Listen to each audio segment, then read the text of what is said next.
হয়ে গেছে? দাও দাও আমি উঠে নিচ্ছি। আরে দাও দাও। আরে আমি বাসনগুলো বেজে দিচ্ছি। তুমি যাও না, তুমি রেস্ট করো। আরে কোনোদিনও তো জল করিও খাও নাকি?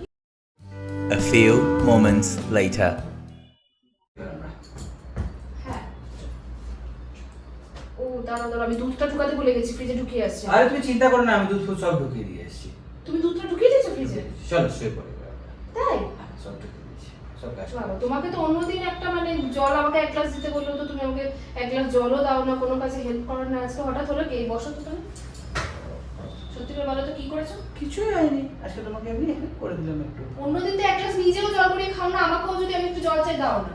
আজকে হঠাৎ এত কাজ করছো আমার পেছনে পেছনে, আমার বলার আগে তুমি সব কাজ সেরে রেখে দিচ্ছ। সত্যি করে বলো কি করেছো তুমি? আরে কিছুই করিনি। আসলে আমার কলিগদের সাথে একটু বাইরে যাওয়ার ছিল। আমি তো জানতাম এরকম কিছু একটা বলবে, ওই জন্যই আমার সব কাজ করে দেওয়া হচ্ছে না, কোথাও সব যাওয়া হবে না। না এমনি করো না, প্লিজ আমাকে না যেতে দাও। না দূর বাবা, আমি এত যেতে কাজ পারবো না। করলাম সকাল থেকে। না, আমাকে নিয়ে যেতে হবে। কলিগদের সাথে একা একা যাবে আর আমি কি করবো ঘরে বসে?